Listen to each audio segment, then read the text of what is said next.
नमस्ते and welcome to our new learning session. आज हामी क्लास 9 को सोशलको एकाइ 6 मा रहेको पाठ एकाइ 6 को हाम्रो पृथ्वी एकाइ 6 हाम्रो पृथ्वीमा रहेको पाठ 6 को प्राकृतिक वनस्पति च्याप्टरको बारेमा पढ्नेछौँ। सो प्राकृतिक वनस्पति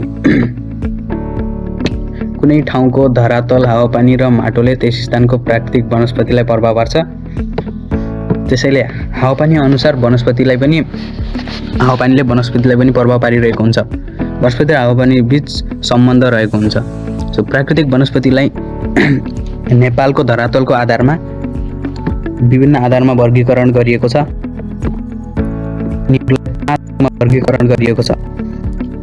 पहिलो रहेको छ नेपालको धरातल स्वरूप अनुसारको हावापानीको प्रकार उपोष्ण सदाबहार वनस्पति। सो बेसिकली उपोष्ण सदाबहार वनस्पति भन्नाले यो चाहिँ तराई, भावर र चुरे पर्वतको 1200 मिटरको उचाइसम्म उष्ण सदाबहार यो वनस्पति पाइने गर्छ। यहाँ पर्याप्त मात्रामा गर्मी र वर्षा हुन्छ। त्यसैले यस्ता किसिमका वनस्पतिहरू एकदमै अग्ला र कडा जातका हुने गर्छन्। तराई क्षेत्रमा सदाबहार वनस्पतिको जङ्गललाई चारकोसे झाडी पनि भनिन्छ। यसका इक्जाम्पलहरू रहेका छन् साल, सिसौँ, खयर, सिमल, कुसुम, जामुन आदि। र यहाँ यस वनस्पतिको रहेको क्षेत्रमा हात्ती, गैडा, बाघ, भालु, मृग लगायतका विभिन्न वन्यजन्तु र चराचुरुङ्गीहरू पनि पाइने गर्छन्। त्यसैले यो क्षेत्रलाई आर्थिक तथा जैविक दृष्टिकोणले महत्त्वपूर्ण मानिन्छ। अब नेक्स्ट रहेको छ हाम्रो उपोष्ण पतझर वनस्पति। नेपालको चुरे पर्वत श्रेणी तथा महावर पर्वत श्रेणीको 1200 मिटरदेखि 81 मिटरसम्मको उचाइमा यो वनस्पति पाइने गर्छ। यहाँ पाइने जङ्गललाई मौसमी जङ्गल पनि भनिन्छ। र यो उपोष्ण पतझर वनस्पति चाहिँ यो हाम्रो उष्ण सदाबहार वनस्पति भन्दा अलिक कमजोर जातको हुन्छ एज कम्पेयर टु उष्ण सदाबहार वनस्पति। र यहाँ चाहिँ एकदमै यहाँ हिउँदमा चिसो र सुक्खा हुन्छ। त्यसैले यहाँ पाइने वनस्पतिको हिउँदमा पात झर्छन्।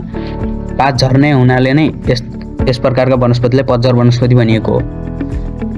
यस्ता वनस्पति चाहिँ कम उचाइमा सदाबहार वनस्पति तथा माथिल्लो भागमा भने कोडधारी वनस्पति पाइन्छन्। यो वनस्पतिको क्षेत्र पनि उपोष्ण सदाबहार वनस्पतिको क्षेत्र अस्ति पूर्वबाट पश्चिमसम्म फैलिएको छ नेपालको। यसका इक्जाम्पलहरू रहेका छन् साल, कटुस, चाँप, ओखर, चिलाउने, महुवा, बर, पिपल, बाज, बाँस आदि। यस किसिमको वनस्पति पाइने क्षेत्रहरूमा चितुवा, भालु, बँदेल, मृग, स्याल, खरायो आदि प्रकारका जनावरहरू पनि पाइने गर्छन्। र अब हाम्रो तेस्रो नम्बरमा आएको छ कोडधारी वनस्पति। कोडधारी वनस्पति नेपालको महाभारत पर्वत श्रेणीको माथिल्लो भाग र हिमाली क्षेत्रको तल्लो भागको 8100 मिटरदेखि 3300 मिटरसम्मको उचाइमा पाइने गर्छ।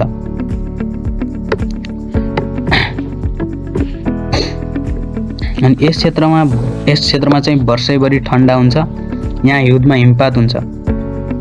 र कोडधारी वनस्पति भनिनुको मुख्य कारण चाहिँ यस किसिमका वनस्पतिका जनावरहरूको सेप चाहिँ कोडिक आकारको रहेको हुन्छ। त्यसैले यिनीहरूलाई कोडधारी वनस्पति भन्ने गरिन्छ। सोपिलो जमिन, कम तापक्रम र हिउँ वर्षा हुने हुनाले यहाँ होचा, साना र नरम खालका वनस्पति पाइन्छन्। यी वनस्पतिहरू चाहिँ एकदम नरम खालका हुने गर्छन्। अनि यसका इक्जाम्पल रहेका छन् देवदर, सल्ला, धुपी, भोजपत्र, निगालो, पातले, कटुस र गुराँस। र यस क्षेत्रमा यस्ता वनस्पतिका क्षेत्रहरू नेपालको पूर्वी भागदेखि पश्चिम भागसम्म पतझर वनस्पतिको क्षेत्रसँग समानान्तर हुने गरी फैलिएका छन्। यी वनस्पति नरम प्रकृतिको हुने भएकाले औद्योगिक दृष्टिकोणले महत्त्वपूर्ण मानिन्छ। यस किसिमका कोडधारी वनस्पति चाहिँ एकदम नरम प्रकृतिका हुने गर्छन्, जसकारण यिनीहरूलाई पेपर, सलाई आदि र सजावटका सामानहरू बनाउन प्रयोग गरिन्छ। यस क्षेत्रमा भालु, बँदेल, मृग, कस्तुरी, चौरी आदि जनावरहरू तथा डाँफेमुन्ना लगायत चराचुरुङ्गी पनि पाइने गर्छन्। अब हाम्रो चौथो नम्बरमा आएको छ अल्पाइन घाँसे भूमि। यो चाहिँ 3300 मिटरदेखि 5000 मिटरको उचाइमा ग्रीष्ममा चिसो र हिउँदमा अत्यन्त चिसो हावापानी पाइन्छ यस क्षेत्रमा। 3300 मिटरदेखि 5000 मिटरको उचाइमा पाइन्छ यो वनस्पति। घाँसे भूमि ठुला रुख बढ्नका लागि यो हावापानी चाहिँ ठुला रुख बढ्नका लागि उपयुक्त मानिँदैन, त्यसैले यहाँ खर्सा घाँसे भूमिहरू वृष्टि क्षेत्रमा फैलिएका हुन्छन्। बेसिकली अल्पाइन घाँसे भूमि भन्नाले ससाना बोट बिरुवा र घाँसे मैदानहरूको क्षेत्रलाई अल्पाइन घाँसे भूमि भन्ने गरिन्छ।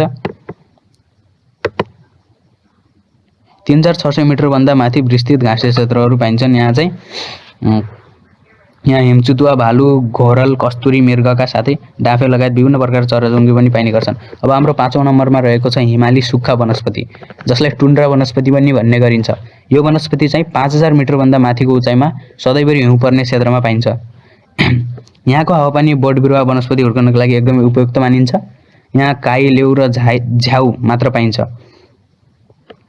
यस्तो वनस्पतिको क्षेत्रमा चाहिँ वर्षैभरि हिमपात हुने गर्छ। अनि हिमरेखाको आसपासको क्षेत्रमा भने ग्रीष्ममा छिटो बढ्ने र फुल्ने खालका बुकी फुल लगायत वनस्पति पाइन्छन्। अब यी सबै वनस्पतिहरूको महत्त्व चाहिँ के कस्तो रहेको छ त अब हामी यसको बारेमा बुझ्न गइरहेका छौँ। यसको महत्त्व प्राकृतिक वनस्पति मानव जीवनका लागि एकदमै महत्त्वपूर्ण मानिन्छन्। हाम्रो दैनिक जीवनमा पनि हामीहरू प्राकृतिक वनस्पतिको प्रयोग गरिरहेका हुन्छौँ। जस्तै कि पशुका लागि घाँस, हामीले सास फेर्नका लागि प्रयोग गर्ने अक्सिजन ग्यास हामीले वनस्पतिबाट नै प्राप्त गर्ने गर्छौँ। त्यसैले प्राकृतिक वनस्पतिको महत्त्व एकदमै रहेको छ।